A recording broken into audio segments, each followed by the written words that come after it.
Alors bonjour à tous. Aujourd'hui, nous en sommes rendus au chapitre 18 du livre de la Genèse, qui ouvre, je dirais, un nouvel arc, qui part de Genèse 18 à Genèse 25 et qui sera nommé, intitulé Le Fils de la promesse.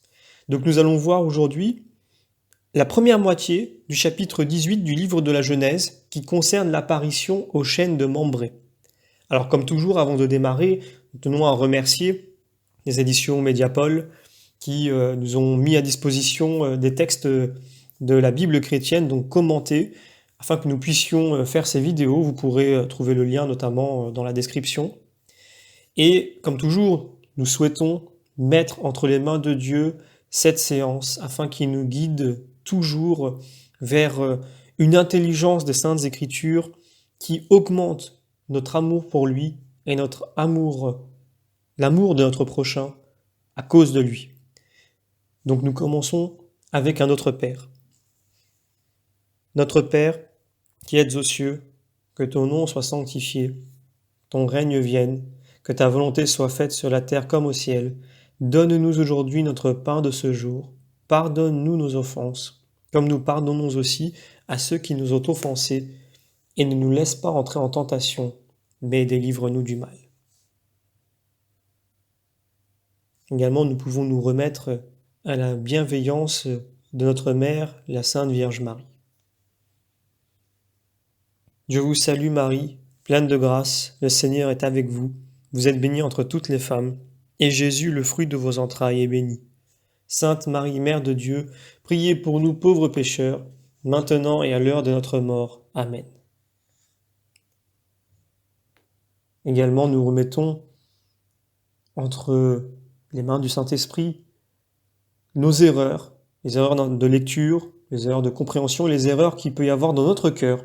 Lui qui est le co-auteur de la Bible et qui sait parfaitement le sens profond des Saintes Écritures que nous cherchons à scruter, non pas pour en savoir plus simplement par orgueil ou pour avoir des connaissances et pouvoir en discuter un soir à table pour se montrer, pour bien paraître devant les hommes, mais tout simplement, comme je l'ai dit, pour connaître davantage le Christ, aimer davantage Dieu et aimer son prochain davantage à cause de Dieu. Alors, maintenant nous démarrons. Nous allons commencer par lire les 15 premiers versets. Je vais les lire d'un trait et je reviendrai après point par point parce que c'est un texte qui est plein de sens, plein de mystères, dont chaque mot représente quelque chose. Alors, dans ce parcours de la Bible que j'ai initié et qui est concis, nous ne verrons pas chaque point, mais nous allons voir plusieurs suffisamment pour rentrer dans une certaine profondeur du mystère, et évidemment, nous irons beaucoup plus loin dans le parcours biblique qui viendra, je l'espère, à la fin de celui-ci. Et sans plus attendre, lisons les 15 premiers versets du livre de la Genèse, chapitre 18, qui prendront l'ensemble du temps de cette vidéo. Yahvé apparut à Abraham au chêne de Mambré, comme il était assis à l'entrée de sa tente, dans la chaleur du jour. Il leva les yeux et il vit. Voici 3 hommes qui se tenaient devant lui. Dès qu'il les vit, il courut à eux, de l'entrée de la tente, et se prosterna contre terre. Et il dit, Adonai, je t'en prie, si j'ai trouvé grâce à tes yeux, ne passe pas sans t'arrêter chez ton serviteur. On va vous apporter un peu d'eau pour vous laver les pieds, et vous vous reposerez sous cet arbre. Je vais vous donner un peu de pain pour fortifier votre cœur. Ensuite seulement vous continuerez votre chemin, car c'est pour cela que vous êtes passés près de votre serviteur. Et ils dirent, oui, fais comme tu l'as dit. Abraham se hâta vers la tente, vers Sarah, et il lui dit, prends vite 3 mesures de fleurs de farine, pétris et fais des galettes. Abraham courut au troupeau, prit un veau tendre et bon, et le donna au serviteur qui se hâta de le préparer. Il prit du beurre, du lait, le veau qu'il avait apprêté, et plaça le tout devant eux. Lui se tenait debout, près d'eux, sous l'arbre, et ils mangèrent. Ils lui dirent, où est Sarah ta femme? Il répondit, ici sous la tente. Et Yahvé dit, je reviendrai vers toi à cette même époque l'an prochain, et Sarah ta femme aura un fils. Derrière lui, Sarah entendit ces paroles par l'ouverture de la tente. Or, Abraham et Sarah étaient vieux, avancés en âge, et Sarah n'était plus en état de devenir mère. Sarah rit en elle-même, disant: Je suis trop vieille pour le plaisir, et mon Seigneur est vieux lui aussi. Alors Yahvé dit à Abraham: Pourquoi Sarah a-t-elle ri, disant: Comment croire que je vais enfanter, vieille comme je suis? Y a-t-il quelque merveille qui soit difficile pour Yahvé? À la même saison, l'an prochain, je reviendrai vers toi, et Sarah aura un fils. Sarah mentit, elle dit: Je n'ai pas ri, car elle avait peur. Mais il répondit: Oui, tu as ri. Alors voilà, ce sont donc les 15 premiers versets, la première moitié de ce chapitre que nous allons voir dans cette vidéo, qui prendra l'ensemble de notre temps aujourd'hui. Donc c'est cet épisode du chêne, de l'apparition au chêne de Mambré. Et cette scène est à juste titre, avec le sacrifice d'Isaac que nous verrons au chapitre 22, le plus célèbre de l'histoire d'Abraham. C'est véritablement un bel exemple d'abord du mystère de l'hospitalité, où c'est Dieu que l'on accueille sous la figure de l'hôte, et il y a beaucoup de textes parallèles. Je peux prendre par exemple Jean 14, 23. Jésus répondit: Si quelqu'un m'aime, il gardera ma parole, et mon Père l'aimera, et nous viendrons à lui, et nous ferons chez lui notre demeure. Je peux prendre aussi Apocalypse chapitre 3, verset 20. Voici, je me tiens à la porte et je frappe. Si quelqu'un écoute ma voix et ouvre sa porte, j'entrerai chez lui, et je souperai avec lui, et lui avec moi. On peut également prendre Romains chapitre 12.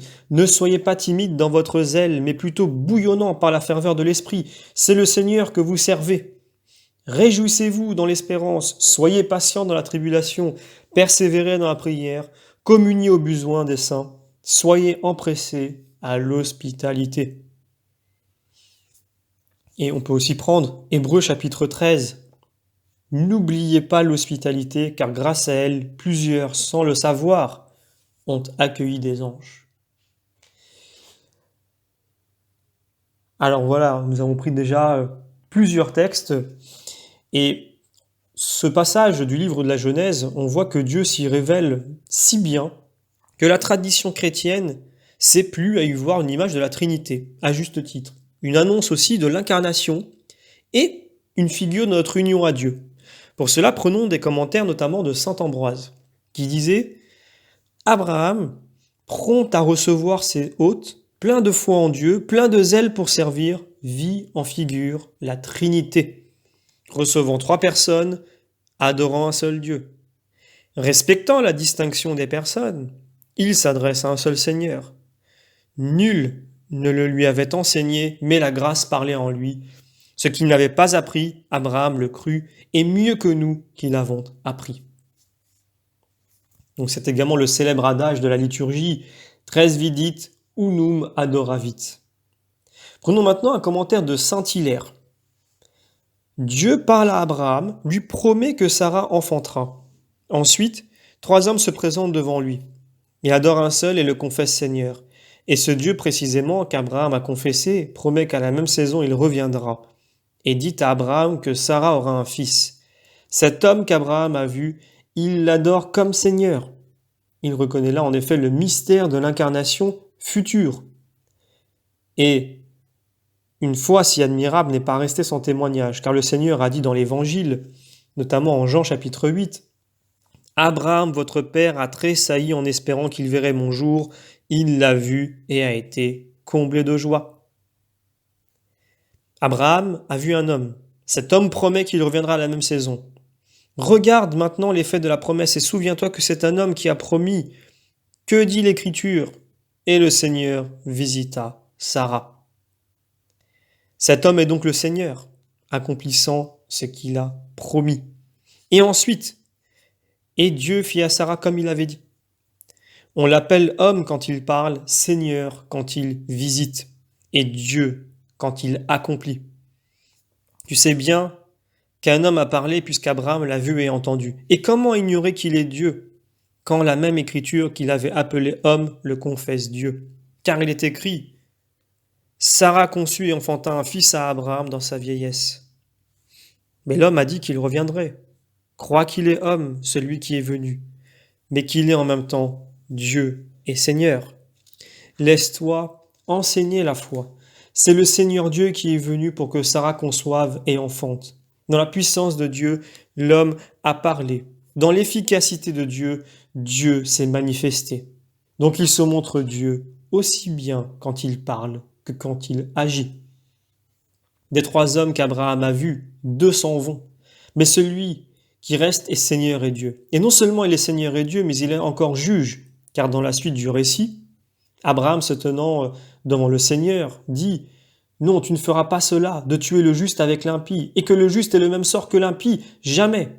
Toi qui es juge de toute la terre, tu ne porteras pas une telle sentence. » Donc par toutes ces paroles, Abraham nous enseigne cette foi par laquelle il fut justifié, à savoir que 3 personnes lui apparaissant, il a reconnu son Seigneur, l'a adoré comme un seul Seigneur, et l'a confessé Seigneur et juge. Et pour ne pas être porté à croire que dans la confession d'un seul soit compris l'honneur rendu aux 3 hommes qui apparaissent ensemble, observe ce que Lot a dit aux 2 hommes qui étaient partis vers Sodome. Quand Lot les vit, il se leva et alla au-devant d'eux. Il se prosterna la face contre terre et dit « Voici, Seigneur, arrêtez-vous dans la maison de votre serviteur. » Chez Lot, donc, la vision des anges s'exprime en des mots au pluriel. Chez Abraham, la foi du patriarche confesse une seule adoration. Dans l'apparition à Lot, l'histoire sacrée signale 2 anges seulement sur les 3 qui étaient apparus à Abraham, mais dans le cas d'Abraham, elle annonce le Seigneur et Dieu. Car voici ce qui est écrit. Et le Seigneur dit à Abraham, « Pourquoi Sarah a-t-elle ri en disant, « Vraiment je vais enfanter, mais je suis vieille. Est-il donc quelque chose qui soit impossible à Dieu? Dans 1 an, à la même saison, je reviendrai vers toi et Sarah aura un fils. » L'Écriture dit exactement la vérité. Elle n'insinue pas un sens pluriel quand il s'agit de reconnaître celui qui est Dieu et Seigneur. Et elle n'attribue pas aux 2 anges l'honneur qui a été rendu à Dieu seul. Du côté de Lot, il y a le service rendu à l'homme. Du côté d'Abraham, il y a la confession de la vérité. Donc voilà, la citation se termine ici, elle a été longue. D'ailleurs, Saint-Hilaire a pris de l'avance puisque il a aussi parlé de la suite du texte que nous n'avons pas encore lu et également au chapitre 19 un petit peu. Prenons maintenant un autre commentaire puisque ce passage-là va être... Je vais prendre beaucoup de commentaires pour parler de ce passage-là puisqu'il y en a énormément. Évidemment, il y a une sélection. On pourrait en parler des jours de ce passage-là. Prenons maintenant un commentaire de Barsotti, qui nous dit que le festin qu'Abraham offre à Dieu est déjà le premier fruit de l'alliance, la réalisation de l'alliance. Il semble que l'homme soit revenu à l'état paradisiaque. Dieu et l'homme sont vraiment face à face, et pour ainsi dire comme des égaux. Abraham peut montrer la révérence d'un oriental pour l'hôte, et Dieu, tout en parlant familièrement avec lui et en acceptant de s'asseoir à sa table, peut faire sentir qu'il est d'une autre nature avec. Mais une certaine égalité règne entre eux. L'homme qui parle à son Dieu s'adresse à lui avec une gentillesse exquise, et le Seigneur lui répond avec une humble et douce simplicité. Et parce que le récit ne dit pas seulement l'ineffable intimité d'Abraham avec Dieu, mais une certaine égalité entre eux, ce récit est la plus belle prophétie de l'incarnation future. La théophanie de Mambré est le témoignage de la plus haute expérience de Dieu dans l'Ancien Testament. Seul l'Évangile en donne la clé. C'est pourquoi elle reste isolée dans la longue histoire qui porte l'humanité vers Dieu. Mais c'est pourquoi aussi, quand l'iconographie chrétienne voudra représenter Dieu, elle reviendra à cette scène comme un thème obligatoire. Accueillant sous sa tente 3 voyageurs fatigués, Abraham découvrit en eux son Dieu et l'adora sous les vêtements de l'homme. Par l'hospitalité d'Abraham, Dieu revient habiter la terre et la terre redevient le paradis de Dieu. Il ne semble pas probable qu'Abraham ait attendu la fin de la scène pour reconnaître le Seigneur. L'apparition suppose une telle intimité qu'on admet plutôt qu'Abraham l'ait reconnue dès le début. Il a reconnu au moins une présence mystérieuse, un caractère sacré de l'apparition. Un indice, entre autres. Au début, il parle à un seul. C'est une des grandeurs d'Abraham de savoir reconnaître Dieu, même sous les humbles gestes de l'homme, dans l'humilité de son déguisement. Dieu n'a pas besoin d'impressionner son ami avec la foudre et le tonnerre. Même dans l'humilité de son travestissement, Abraham le reconnaît et l'adore. La promesse d'un fils à la fin du repas et l'échange des dons. En d'autres pages, la promesse de fils aura un caractère de solennité hiératique, mais ici elle est seulement le remerciement affectueux du voyageur. Le fils qu'il donne est uniquement pour eux, pour Abraham et pour Sarah. Cette promesse ne semble pas avoir un rapport avec l'alliance. Elle a toute la gratuité d'un amour spontané, sans motif. Contrairement aux autres théophanies, ici Dieu se repose. Ce n'est pas l'homme qui monte sur la montagne, c'est Dieu qui descend vers l'homme et repose dans sa demeure. Et le Verbe s'est fait chair, et il a planté sa tente chez nous. Aucune autre page de l'Ancien Testament ne nous parle de l'ère messianique comme d'un festin où Dieu et l'homme sont à la même table.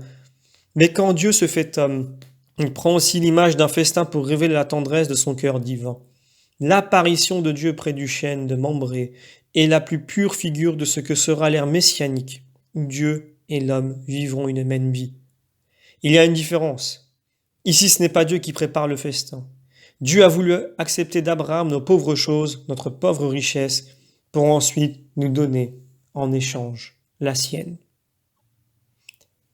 Voilà, nous avons la chance vraiment d'avoir ces commentaires de la tradition de l'Église qui nous permettent de rentrer dans les profondeurs de ce passage si mystérieux, mais qui, comme le dit si bien Barsotti, est dévoilé à la lumière, dans un premier temps, de l'Évangile. Et c'est véritablement quelque chose sur lequel il faut toujours insister. L'Ancien Testament se lit à la lumière du Nouveau. Il jette le voile sur le Nouveau, sur l'Ancien, pardon, et sans jeu de mots, il le dévoile, puisque on voyait que auparavant, cet Ancien Testament, quand il est lu comme ça, brut pour point, et qu'on cherche à le lire un petit peu comme souvent l'erreur que font les personnes qui lisent la Bible pour la première fois, ils disent je vais le lire à la suite, du début à la fin. Ils ne comprennent pas souvent pourquoi ils lisent, et puis à un moment donné, ils se fatiguent, ils laissent tomber, ils voient des textes qu'ils ne comprennent pas, ils voient des généalogies qui ne finissent pas, ils ne comprennent pas pourquoi c'est là, etc.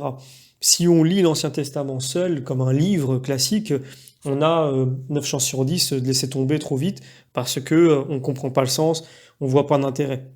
Par contre, quand l'Ancien Testament, le Nouveau Testament jette la lumière sur l'Ancien, il le dévoile. Et donc, il nous permet de pouvoir y trouver un sens beaucoup plus profond et de le revisiter d'une façon tout à fait différente. Je prends maintenant un commentaire de Rupert de Dutz, qui dit ceci. Les paroles échangées entre Abraham et les anges ne sont-elles pas toutes humaines? Non. Elles sont la vraie et sainte annonce du Dieu homme, vrai fils de Dieu et vrai fils de l'homme. Ce qui se préparait, c'était la naissance d'Isaac, en figure de celui qui créa la terre et tout ce qu'elle contient, qui plus tard devait être vu sur la terre et vivre avec les hommes. Pour le préfigurer, il est bon que les choses célestes rejoignent les choses terrestres, et que les esprits célestes se montrent pareils aux hommes dans la conversation, le repas et le reste, les paroles, les actes, les gestes et toute la manière d'être.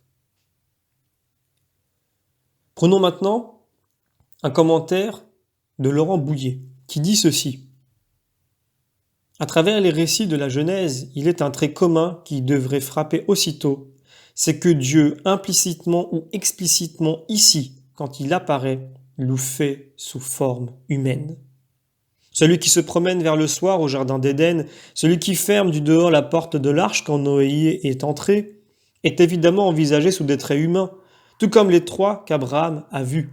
Ce serait une grossière erreur que de ne voir là rien d'autre qu'une trace d'imagination primitive, vite abandonnée.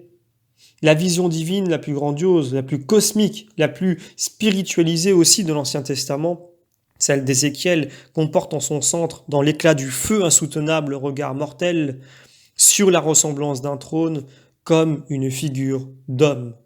Ézéchiel 1, 27. La tradition rabbinique postérieure l'atteste d'abondance. Il y a une part d'anthropomorphisme absolument inévacuable dans la pensée juive sur Dieu, la plus poussée vers la transcendance. Dieu pour Israël a un visage et c'est comme un visage d'homme. Ceci qui nous étonne, habitués que nous sommes à penser Dieu dans des cadres hérités de la métaphysique grecque, n'est que la contrepartie d'une formule biblique que nous répétons sans mesurer toujours la part exacte de réalisme qu'elle renferme. Dieu, nous dit la Genèse, fit l'homme à son image. De là suit immédiatement l'affirmation que l'homme a été établi par Dieu dans le monde pour dominer sur lui.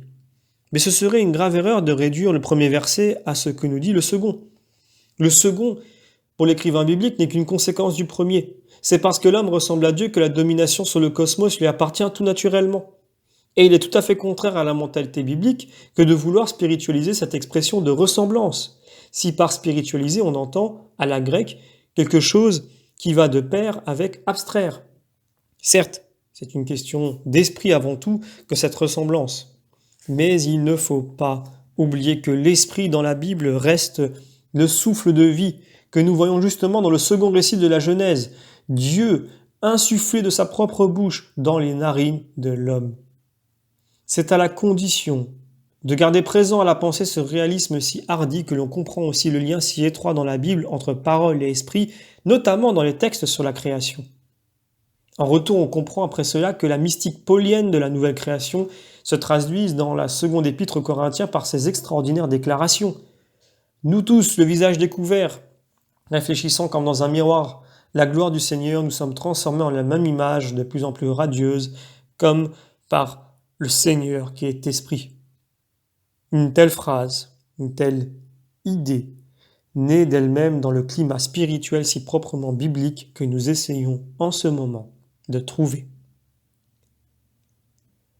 Alors, on va revenir sur quelques points en particulier. Là, nous avons fait un passage, nous avons lu d'un trait dans un premier temps avec plusieurs commentaires que je viens de vous donner qui sont riches d'enseignements. Revenons maintenant un peu verset par verset. Au verset 1, quand on lit aux chênes de Mambré, qu'est-ce que c'est que ce lieu en particulier ? Eh bien, c'est un des hauts lieux de la Terre Sainte. Les fouilles d'ailleurs ont dégagé sous le mur hérodien le dallage de l'époque royale qui est un indice de la vénération où il fut tenu le souvenir du patriarche Abraham. Ensuite, dans les versets 2 et 3, nous voyons la prostration et l'appellation Adonai, qui veut dire « Mon Seigneur ». Il est vrai que « Mon Seigneur » est une appellation qui peut être adressée à tout grand personnage. Mais qu'Abraham en ait eu conscience immédiatement ou non, la Genèse est claire. Dès le premier verset, c'est bien Yahvé. Idem au verset 13. Alors là, je vais prendre un commentaire de Grun. Alors j'ai plus son prénom malheureusement. Il a commenté notamment plusieurs passages de la Bible, plusieurs livres de la Bible. Notamment, il a un commentaire d'un psaume, le psaume 94. Et dans son traduction dans Psautier chrétien, nous pouvons lire que le geste est l'adoratio ou la proskounésis, qui était en usage dans l'antique Orient, comme acte d'adoration ou signe d'hommage dans le culte des dieux et celui du monarque. Cette cérémonie exprime symboliquement la psychologie de l'homme écrasé par l'apparition ou la révélation de la divinité, du saint, du tout autre, du monde de l'au-delà. Quand le divin fait irruption ici-bas, le souffle de sa puissance courbe l'homme, menace d'éteindre sa vie et la créature s'écroule dans le sentiment de son néant. Involontairement, l'homme se fait petit. Il veut se soustraire à cette puissance extraordinaire. Dans son épouvante, il se jette le visage contre terre, en signe de soumission inconditionnelle. Mais avec le tremendum, le sentiment qui fit frémir, se conjugue le fascinosum qui semblerait lui être complètement opposé. C'est une attirance irrésistible exercée par Dieu sur l'homme qu'il le sent présent. Le désir le plus profond de la créature la pousse à s'unir au tout autre, au saint. Car c'est lui qui peut tuer. Il est en même temps le Seigneur de la vie, d'où vient pour l'homme tout salut quel qu'il soit. Comme la divinité est inaccessible aux mortels, l'homme exprime symboliquement son désir par un baiser rituel. Avec grande révérence, les lèvres touchent le sol que la proximité de Dieu a consacré. Alors maintenant, je reprends avec les versets 6 à 8. Je vais les relire pour les rappeler. Abraham se hâta vers la tente, vers Sarah, et lui dit « Prends vite 3 mesures de fleurs de farine, pétris et fais des galettes. » Abraham courut au troupeau, prit un veau tendre et bon et lui donna et le donna au serviteur qui se hâta de le préparer. Il prit du beurre, du lait, le veau qu'il avait apprêté, et plaça le tout devant eux. Lui se tenait debout près d'eux, sous l'arbre, et ils mangèrent. Alors, l'empressement d'Abraham ici est sensible dans le tempo même du passage. Au verset 2, dès qu'il les vit, Abraham se hâta. Prends vite, il courut. Le serviteur se hâta de préparer, etc. Et ils mangèrent. C'est comme ça que termine le verset que je viens de lire.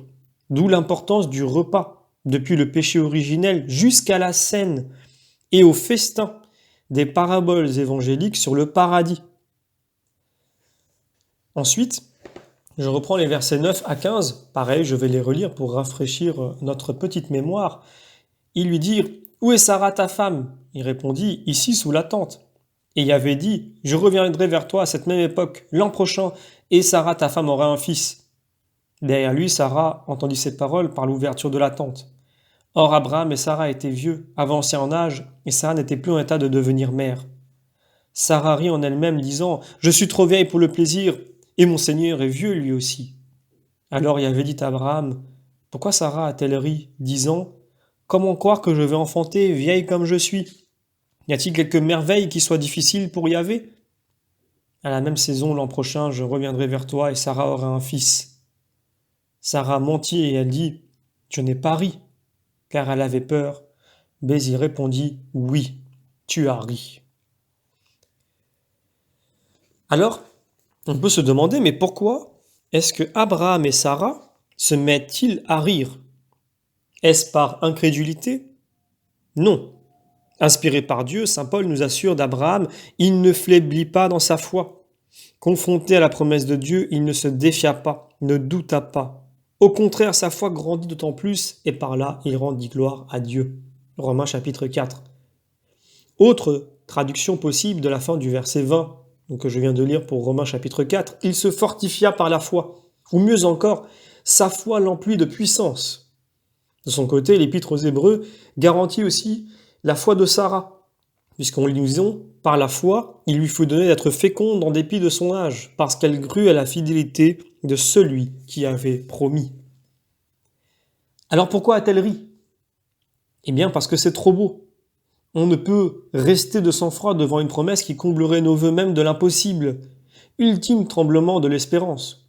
Je crois, Seigneur, mais viens en aide à mon peu de foi. Supplie le père de l'épileptique en réponse à Jésus.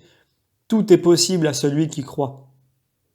Le rire de Sarah est une intime supplication qui n'ose s'avouer elle-même. Ah, si seulement c'était vrai. Ainsi, de nos jours, René Massip nous raconte en un livre précisément intitulé « Le rire de Sarah » qu'elle-même a ri avant même de penser, devant une perspective de conversion amorcée par un appel intérieur, à Lourdes. Et j'ai ri comme Sarah. C'était tellement ridicule d'écouter une promesse pareille. Elle a ri. Elle en a ri, de peur d'y croire. Et Yahvé lui dit « Pourquoi ris-tu » Alors elle a eu peur de nouveau, mais peur qu'il ne reprenne cette promesse à laquelle elle ne veut pas croire. Peur d'espérer, mais bien plus encore, peur de ne plus espérer. La retombée serait tellement dure. Mais non, la promesse de Dieu ne dépend même pas de notre foi, de sa seule fidélité à lui, puisqu'il est le fidèle. Sarah enfantera donc Isaac en s'extasiant « Dieu m'a donné de quoi rire, tous ceux qui l'apprendront me souriront ». En son exemple donc, notre espérance. Saint Paul cite Genèse 18 et Romains 9 pour introduire sa réflexion sur le mystère de la prédestination, avant d'en venir à l'exemple encore plus caractéristique d'Isaac et Jacob, que nous retrouverons donc en texte parallèle en Genèse 25, que nous aborderons plus tard. Mais je souhaiterais prendre en texte parallèle deux passages de l'Évangile selon saint Luc, au chapitre 1, verset 11 à 14, puis au verset 30 à 38. Un ange du Seigneur lui apparut, il se tenait à droite de l'autel de l'encens. En le voyant, Zacharie fut troublé, et une terreur tomba sur lui. Mais l'ange lui dit « Ne crains pas, Zacharie, ta prière a été exaucée, et ta femme Élisabeth t'enfantera un fils. Tu l'appelleras du nom de Jean. Et ce sera pour toi une joie et une exultation, et beaucoup se réjouiront de sa naissance. » Maintenant, à partir du verset 30, L'ange lui dit, ne crains pas, Marie, tu as trouvé grâce devant Dieu. Voici tu concevras dans ton sein et tu enfanteras un fils, tu l'appelleras du nom de Jésus. L'Esprit Saint viendra sur toi et la puissance du Très-Haut te couvrira de son ombre. C'est pourquoi l'enfant qui naîtra sera saint, il sera appelé Fils de Dieu. Et voici, Élisabeth ta parente a conçu elle aussi un fils dans sa vieillesse, et ce mois est le 6e pour celle qu'on appelait la stérile, car rien n'est impossible à Dieu. Et Marie dit, voici la servante du Seigneur, qu'il me soit fait selon ta parole.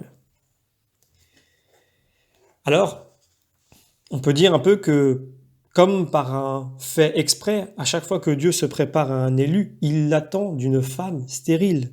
Sarah, Rebecca, Rachel, la mère de Samson ou de Samuel, et Marie, qu'il n'a pas voulu infirme mais vierge. C'est toujours pour cette même raison qu'il portera encore Jésus à tarder jusqu'à ce que son ami Lazare soit mort avant d'intervenir, pour que la puissance bienveillante et bienfaisante de Dieu éclate dans l'impuissance des moyens simplement humains. C'est bien pour que, comme le déclare l'archange Gabriel, soit manifesté que rien n'est impossible à Dieu, faisant ainsi écho à la première preuve donnée en Sarah, que Dieu est assez puissant pour tenir parole, même à défaut d'homme. Voilà, donc nous allons terminer ici ce parcours du jour. Nous avons choisi de découper ce chapitre 18 en 2 parties, puisque les 2 méritent une pleine attention. Et donc je vous donne rendez-vous déjà pour le prochain parcours qui parlera de l'intercession d'Abraham et qui terminera le chapitre 18 du livre de la Genèse.